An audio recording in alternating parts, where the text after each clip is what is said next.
Narito ang mga akala mong totoo, pero kasinungalingan pala. Numero 34. Alam mo bang hindi talaga madilim ang madilim na bahagi ng buwan? Malamang iniisip mong ganito ang buwan. May maliwanag na bahagi na tinatamaan ng araw at isang bahagi na laging nababalutan ng dilim. Hindi, tidally locked ang buwan kaya iisang side lang ang nakikita natin. Pero dahil umiikot at umiikot din ang mundo sa araw, ang tinatawag na madilim na bahagi ng buwan ay nakakakuha rin ng parehong dami ng sikat ng araw tulad ng nakikita nating bahagi. Tinatawag lang natin itong madilim na bahagi dahil hindi natin ito nakikita noon. Nakaimbento tayo ng mga sasakyang pangkalawakan mula sa kalaliman ng kalawakan hanggang sa pinakamalalim na bahagi ng Internet number 33, ang Deep Web. Isa itong nakakatakot na lugar, punong-puno ng droga, armas, mga mamamatay tao at mga larawan at video na talagang hindi mo dapat tinitingnan. Oh, yun ang gusto ng mga tao na paniwalaan mo. Ang Dark Web na bahagi ng Deep Web na may iligal na nilalaman ay maliit na bahagi lang ng buong Deep Web. Pero kung hindi naman ito pugad ng kasamaan at kriminalidad sa digital na mundo, ano nga ba talaga ang nandyan? Karamihan dito ay mga akademikong aklatan at database, pati na rin ang karamihan sa mga pribadong email account at direct message. Hindi naman kasing astig o kasing exciting ng puro cybercrime gaya ng iniisip ng iba. Lahat tayo ay dumadaan sa yugto ng pagkahumaling sa sinaunang Ehipto. At alam naming totoo yan dahil nakita namin ang analytics ng aming mga video tungkol sa Ehipto. Pero marami sa mga akala ng tao tungkol sa mga Ehipsyano ay hindi naman totoo. Simula na lang sa sumpa ni Haring Tut, dahil sa totoo lang, wala namang sumpa na nakasulat sa libingan ni Tutankhamun. Gawa-gawa lang ito ng mga manunulat noong unang bahagi ng ika-20 siglo para gawing mas kapanapanabik ang mga kwento ng pagnanakaw ng libingan ng paraon sa mga mahilig sa kaalaman tungkol sa Ehipto. Numero 31. May isa pang kasinungalingan tungkol sa sinaunang Ehipto na halos kasing tanda na ng mga piramide mismo, na ang mga dambuhalang tatsulok na libingan na iyon ay itinayo ng mga alipin. Maraming ebidensya na ang bihasang manggagawa at artesano na pinakain ng masasarap na pagkain ay nanirahan sa organisadong nayon at iniwan ang pangalan ng kanilang grupo sa mga piramide. Sa mga tag na tulad ng ang mga lasinggero ni Minkare at ang mga tagasunod ng makapangyarihang puti na korona ni Khufu. Sana wala sa inyo ang kailangang makarinig nito. Pero hindi sila itinayo ng mga alien. Kung yan ang teorya mo, baka kailangan mong bawasan ang panunood ng History Channel Marathon. Huwag muna tayong umalis sa sinaunang mundo. Numero 30, naranasan mo na bang maramdaman na mas maganda ang nakaraan kaysa sa panahon ng TikTok ngayon? AI brain rot basura. Madaling hangaan ang magagandang puting marmol ng mga sinaunang estatwa ng Griego at Romano. Napakasimple pero napakalalim. Maliban na lang na kasinungalingan pala yun. Hindi naman talaga plain at puti ang mga estatwa na yan noong ginawa sila. Ang mga sinaunang Griego at Romano, mahilig talaga silang pinturahan ang mga yan ng masasagwang, makukulay na kulay. Mas kahawig pa sila ng makikita sa kasino sa Vegas kaysa sa klase na antigong iniisip mo. Unti-unting nawawala ang nakakasilaw na pintura ng mga estatwa habang tumatagal. Habang nasa sinaunang Roma tayo, walang mas kilala kaysa kay Julio Cesar, numero 29. Alam natin na sobrang sikat si Julio Cesar, kaya pinagsama-samang saksakin siya ng Senado, pati ng malapit niyang kaibigan. Si Brutus ay kilala sa huling salita niyang Et tu Brute, na nangangahulugang ikaw rin Brutus. Pero heto ang totoo, hindi niya talaga sinabi yon. Kung may nasabi man si Cesar habang pinagtutulungan siya ng Toga Brigade, baka mas mapanlait pa ito. Ikaw rin bata! Pero sa totoo lang, malamang ay sumisigaw lang siya dahil sinaksak siya ng maraming tao ng sabay-sabay. Mula Toga hanggang guhit 28 niloko ka ng The Bee Movie. Nakakagulat, alam namin. Karaniwan, ang 2007 animated comedy ni Jerry Seinfeld tungkol sa bubuyog na nagsampa ng kaso laban sa tao at nagkaroon ng kakaibang relasyon sa isang babae ay itinuturing na haligi ng katotohanan. Sa totoo, inuulit lang nito ang maling akala. Ayon sa batas ng abyasyon, hindi raw dapat lumilipad ang bubuyog. Pero hindi ito totoo. Hindi ito totoo. Malamang galing ito sa isang aklat noong 1930 tungkol sa fixed-wing aircraft na tumagal hanggang ngayon. Sino mag-aakalang magkaiba pala ang paraan ng paglipad ng bubuyog at eroplano bago ang ikalawang digmaang pandaigdig para sa flight number 27? May mga gusto ng maanghang, pero ang iba ay magsasabi sa iyo na iwasan ang buto ng sili. Parang salot daw dahil sila raw ang pinakamaanghang na bahagi ng sili. Ang totoo, hindi naman talaga ganoon kasama ang mga buto. Ang pinakamaanghang na bahagi ng sili ay ang placental tissue o pith. na nag-uugnay sa mga buto at sa ibang bahagi ng sili. Ito ang pinakamaanghang dahil dito pinakamarami ang capsaicin, ang sangkap na nagpapanghang sa sili. Meron pa bang mas maanghang kaysa sa placental tissue ng sili? Ang araw bilang 26. Alam mo ba yung bituin na nagbibigay ng gravity sa solar system? Sa totoo lang, hindi talaga ito dilaw. Ang araw ay naglalabas ng buong spectrum ng liwanag, kaya mula sa labas ng atmosfera, mukhang puti ito. Dito sa lupa, pinapangalat ng atmosfera ang asul at lila na liwanag, kaya dilaw ang araw sa paningin natin. May ilang tinuturing na katotohanan na halata namang kasinungalingan. Kailangan mong maging sobrang bulag para hindi mo mapansin ang mga ito. Numero 25. Hindi talaga bulag ang mga paniki. Lahat ng paniki ay may mata, ngunit 70 uri ang gamit ang echolocation para mag-navigate sa gabi. Ang fruit bat ay isang natatanging pagbubukod. Maganda ang paningin nila sa gabi, kaya kapag tinawag kang bulag tulad ng fruit bat, puri pala iyon. Numero 24. Ang panahon ng kadiliman ay isang mahirap na yugto, puno ng sakit, krimen sa digmaan, at mababang inaasahang buhay. Isa na naman yan sa mga kilalang kasinungalingan sa kasaysayan, tulad ng sinabi ni Mark Twain. May kasinungalingan, matinding sinungaling, at mga estadistiko. Ang paniniwalang maiksilang ang buhay ng tao noong gitnang panahon ay maling akala dahil isinama ang mataas na infant mortality sa pagkalkula.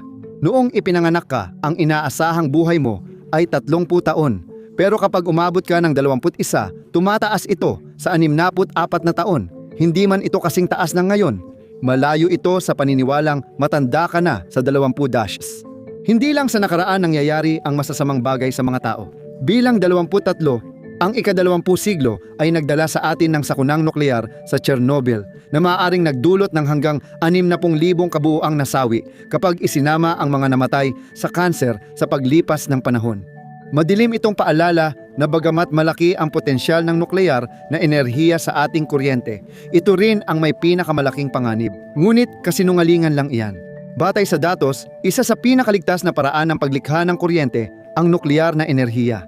Mas kakaunti talaga ang namamatay kaugnay ng nuklear na enerhiya kada unit ng nalikhang kuryente kumpara sa mga karaniwang paraan ng paglikha ng kuryente. Kahit na isaalang-alang pa ang laki ng operasyon. Kung may magsabi sa iyo na delikado ang nuklear na enerhiya para gamitin ng malawakan, tandaan mo ang narinig mo rito. Bilang 23, idagdag natin ang klasikong playground game. Ano man ang sabihin ni Braden, hindi ibig sabihin ng Adidas ay buong araw akong nangangarap tungkol sa sports, o buong araw akong nangangarap tungkol sa soccer, o kahit buong araw akong nangangarap tungkol sa sex. Ang maling akalang ito ay tinatawag na backronym, isang salitang linguistiko para sa acronym na binuo mula sa salitang hindi sadya talagang acronym. Ang Adidas ay pinaikling pangalan ng tagapagtatag na si Adolf o Adi Dassler. Pero hindi pa tapos ang usapan sa mga backronym. Ang maliit na maling akala na ito ay magpaparamdam na parang kasinungalingan ang buhay mo. Bilang 21, SO.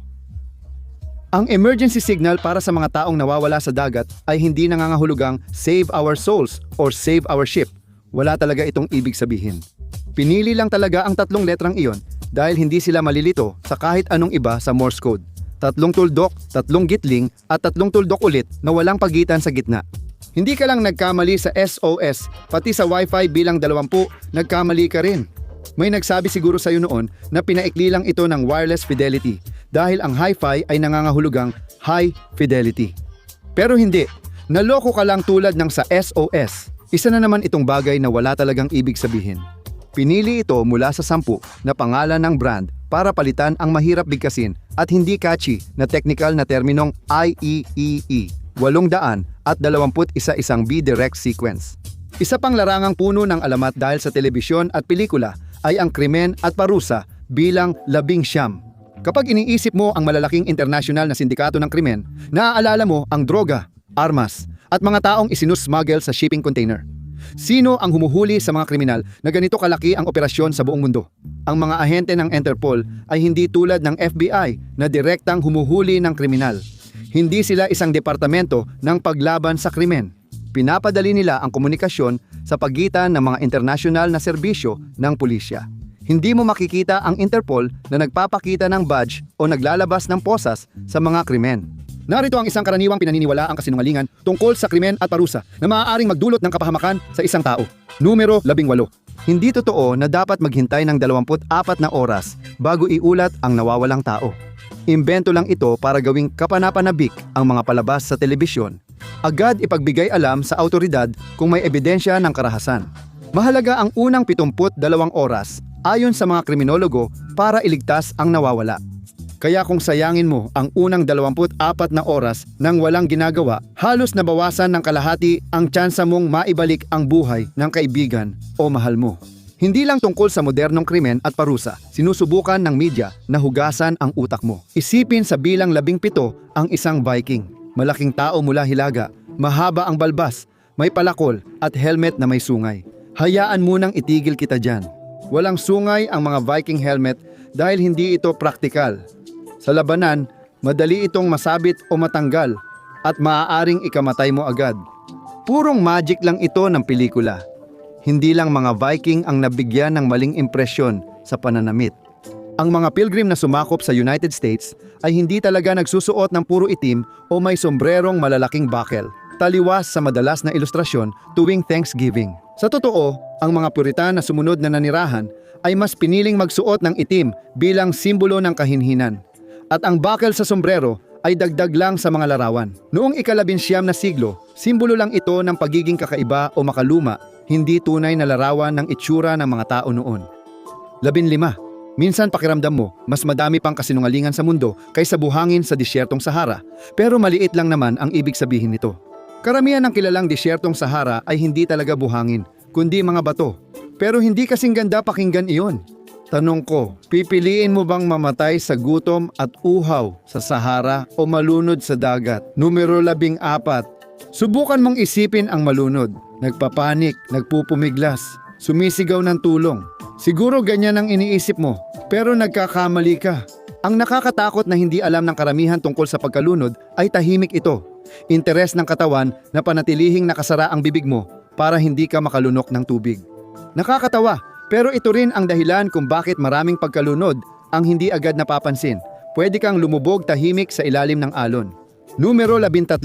Ang sino mang kumuha ng basic na kurso sa ehersisyo ay malamang na nakarinig na nito. Ang masakit na pananakit ng kalamnan dahil sa lactic acid na naiipon ay maaaring tumagal ng ilang araw. Pero hindi talaga ito totoo. Babalik sa normal ang lactic acid 21 at 20 minuto matapos ang ehersisyo. Ang pananakit ay kadalasang dahil sa maliliit na pinsala sa kalamnan kapag hindi ka sanay mag-ehersisyo. Habang nasasanay ka, bumababa rin ang sakit. Bilang 12, isa pang maliit na kasinungalingan sa pag-ehersisyo ay ang halaga ng pag-uunat. Mag-unat pa rin para iwas injury, pero alamat lang na nakakatulong ito sa delayed onset muscle soreness o DOMS na siyang opisyal na pangalan para sa mga kirot at sakit na nararamdaman mo kinabukasan matapos ang matinding pag-ehersisyo. Kahit may kirot at sakit, mahalaga pa ring mag-ehersisyo at panatilihin ang malusog na pamumuhay para manatiling malusog at maiwasan ang katapusan. Bilang 11, kapag nakremate ka, hindi talaga abo ang iuuwi ng mga kamag-anak mo sa urn. Kapag ikaw ay nakremate na, ang totoong abo ay mahuhulog sa mga rehas sa ibaba at ang matitira na lang ay ang iyong mga buto. Sa puntong ito, ang sinunog mong mga buto ay ilalagay sa isang cremulator, isang malakas na industrial blender na ginagawang pulbos ang mga ito. At itong pinulbos na buto na tinatawag na cremains ang siyang napupunta sa iyong urn, hindi ang iyong abo. Iyan ay isang nakakatuwang kaalaman na pwede mong ibahagi kay Lola kapag nakita mo ang urn ni Lolo. Pero ang cremation ay hindi lang ang maling impormasyon tungkol sa pagsusunog ng katawan ng tao. Bilang 10. Isa sa mga pinakamatagal at nakakagambalang imahe ng Salem Witch Trials ay ang mga inosenteng babae na sinusunog sa tulos matapos akusahan ng pangkukulam. Pero hindi talaga ito nangyari. Kahit maraming inosenteng babae ang pinatay dahil sa maling paratang ng pangkukulam. Pero wala sa mga pinatay sa mass hysteria na ito ang totoong sinunog. 19 ang pinatay sa pamamagitan ng pagbitay at mga 5 ang namatay habang nakakulong. Si Giles Corey, isang inakusahang mangkukulam, ay dahan-dahang pinatay sa pamamagitan ng pagpatong ng mga bato sa katawan niya. Ang huli niyang naiulat na mga salita, mas mabigat pa. Kung may mahal ka sa buhay na pinatay bilang mangkukulam, tiyak na sobrang hirap nito emosyonal. Numero 9. Alam natin ang 5 yugto ng pagdadalamhati: pagtanggi, galit, pakikipagkasundo, depresyon, at pagtanggap. Maaring maranasan mo rin ang mga ito sa ganitong ayos. Pero ang ideya na ang 5 yugto ay maaaring gawing pangkalahatan o siyentipikong paraan ng pagdadalamhati ay kalokohan lang, kahit sikat na klise ito. Ang pagdadalamhati ay isang napaka-personal na karanasan at malamang na walang 2 tao ang makakaranas nito sa parehong paraan. Ay, pasensya na. Nahihirapan ka bang marinig iyon? Matutulungan ka namin dyan. Numero 8. May parang wax na naiipon sa tenga mo. Dapat kumuha ka ng cotton Q-tip at linisin ang mga butas ng tenga mo. Ginawa naman natin lahat yan nung bata tayo, di ba? Hindi natin dapat ginawa yon dahil walang benepisyong medikal ang paggamit ng Q-tips sa tenga. Nagdadala sila ng panganib sa kalusugan tulad ng pagkasira ng panloob na tenga kapag masyadong malalim ang pagpasok. Kaya mag-ingat kung may magtangkang ipasok ang mga ito sa tenga mo. May karapatan kang ipagtanggol ang sarili, ngunit siguraduhin na hindi mo gagamitin ang klasikong Assault Rifle 15 sa paggawa nito. Numero 7 ang totoong pangalan ng Armalite Rifle. 15 ay Armalite Rifle, bilang parangal sa gumawa ng sandata. Ngayon, pwede mo nang itigil ang pagsasabi ng Assault Rifle 15 o Automatic Rifle 15 para hindi mabaliw ang mga kaibigan mong mahilig sa baril. Baka dahil sa usapan ng rifle, pagsusunog at Q-tips kaya napaisip ka sa kamatayan at kung ano ang naghihintay. Numero 6. Bilang Kristiyano o Hudyo, baka nararamdaman mong dapat kang magsisi sa kasalanan ni Adan at Eva. Ang pagkain ng mansanas sa Hardin ng Eden, pero ang ideya na mansanas iyon ay naimbento lang kalaunan.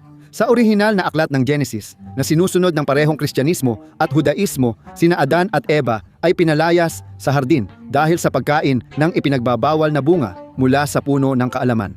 Hindi talaga nasabi na mansanas o partikular na prutas ang bunga. Hindi lang ito ang relihiyong may ganitong karaniwang maling akala. Bilang 5, ano sa tingin mo ang fatwa? Kung narinig mo lang ito sa balita, baka isipin mong ito ay absolutong utos na pumatay ng mga Muslim, pero sobra itong pinasimple kumpara sa tunay na ibig sabihin. Ang fatwa ay isang hindi sapilitang opinyong panrelihiyon, isang interpretasyon ng batas Islamiko na inilalabas ng isang iskolar ng Islam. Dahil hindi ito pangkalahatan para sa lahat, madalas, magkakasalungat ang mga fatwa at walang paraan ang karaniwang Muslim para masubaybayan lahat. Ang ideya na ang fatwa ay parang wanted poster sa lumang kanluran ay nagmula kay Ayatollah Khomeini ng Iran. Naglabas ng fatwa para patayin si manunulat Salman Rushdie dahil sa nilalaman ng kanyang nobelang The Satanic Verses. Malamang hindi lang ito ang nag-iisang salitang Arabic na mali ang pagkakaintindi mo. Pang-4, baka narinig mo na ang jihad ay ibig sabihin ay banal na digmaan, ngunit mas komplikado ito. Mas mainam isalin ang jihad bilang pakikibaka, maaaring personal, espiritual o panloob. Ang jihad sa pamamagitan ng espada o maliit na jihad ay tumutukoy lamang sa literal na labanan o digmaan. Baka mas hilig mo ang silangang pananaw tulad ng Budismo. Kaya ikaw si numero 3 na di kayang di mahalin si Buddha. Yung masayahing kalbong lalaki na may malaking tiyan na hinahaplos para sa swerte. Walang espesyal na premyo sa paghaplos ng tiyan ng rebulto ni Jesus, maliban sa kakaibang tingin ng pari. Pero hindi ito si Buddha na tinutukoy kay Siddhartha Gautama, lalaking naliwanagan sa ilalim ng punong Bodhi. Ang masayahing Ginoo ay bayani sa alamat ng mga Chino na Buddhist na si Buday, na iba sa pananaw ni Siddhartha Gautama tungkol sa pag-aayuno at yoga. Kung palagi kang nakaupo sa ilalim ng puno at nagmumuni-muni, maaari kang magkasakit. Pangalawa, hindi ka magkakasipon dahil lang sa lamig, pero pwede kang gumaling sa sipon sa pag-inom ng maraming bitamina C gaya ng dalandan, katas ng dalandan, at iba pang bitamina. Pero isa lang din yan, sa mga kasinungalingan, kahit na paulit-ulit na nating naririnig yan. Hindi makakatulong ang bitamina C para mapabilis ang paggaling mo sa sipon. Ang pagdagdag ng bitamina C at iba pang mahahalagang bitamina at mineral ay nakakatulong palakasin ang kalusugan at immune system. Kung may cheat code para sa mabilis na paggaling sa sipon, tiyak na gagamitin natin lagi dahil nakakainis talaga ang sipon. Sino bang hindi maiinis dito? Si Grigory Rasputin, ang baliw na monghe at numero 1, ay nakakatakot at sinusubukang akitin ang asawa ng Tsar. Nagpasiklab siya ng husto, kaya isang grupo ng mga nagkakaisang miyembro ng royal na pamilya ang nag-imbita sa kanya sa isang hapunan kung saan binigyan siya ng mga cake at alak na may lason. At wala itong naging epekto sa kanya. Pagkatapos ay binaril siya at sa kung anong paraan ay nabuhay pa rin. At sa huli ay nalunod matapos siyang habulin papunta sa isang kalapit na anyong tubig. Si Rasputin ay halos hindi mapatay. At ito ay dahil daw sa tila mahiwagang kapangyarihan niya sa buhay at kamatayan. Pero ang totoo, kasinungalingan lang lahat iyon.